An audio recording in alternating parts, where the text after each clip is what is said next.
Objective 12.7, Statistical Measures.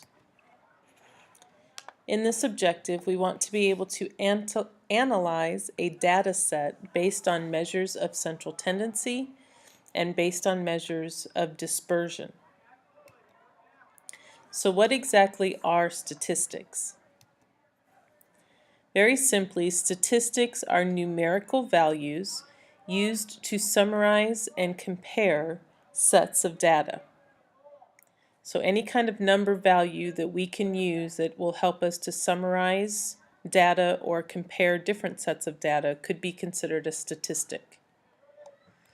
There are generally two types of statistics. The first type is called measures of central tendency.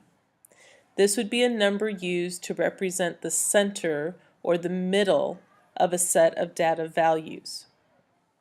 There are three different measures that we can use for central tendency, and each one has its own advantages and disadvantages, depending on the situation, depending on the context of the data that you're using, depending on what it is you're trying to find about your data. So the first measure of central tendency is called the mean, or sometimes we call this the average. This one actually has a symbol to it. It's the X with a bar across it. And the way we find the mean or average is to add up all of our data values and then divide by the number of data values that we have. This is probably the one we are most familiar with in working with different situations in the past. But there are two more that can also be very useful when we're looking for measures of central tendency. The second one is called the median.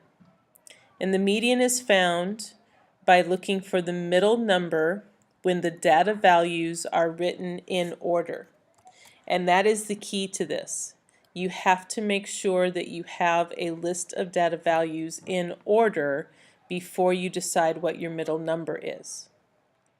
If you happen to have a set of values where you have an even number of data values, then your median is going to be the mean of the two middle values.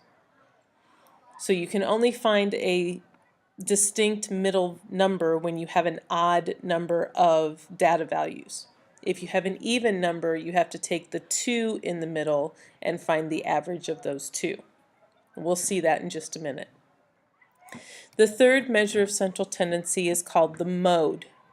And the mode is the data value or values that occur most often. Now this is kind of a strange measurement because it's possible to just have one answer like you would expect with mean and median. It's possible to not have any mode.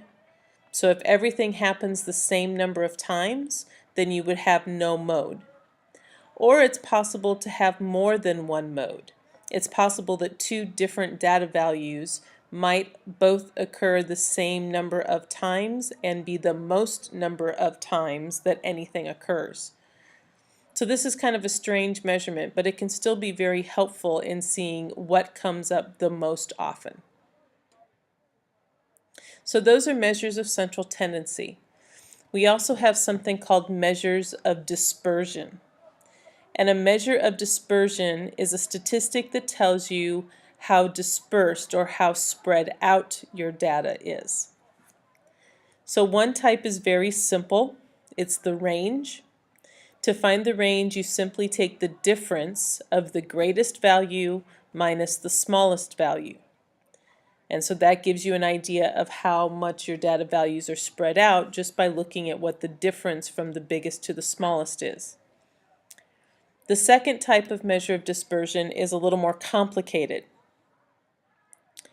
but it's incredibly useful when you really get into a high-level statistic class, and that's called the standard deviation.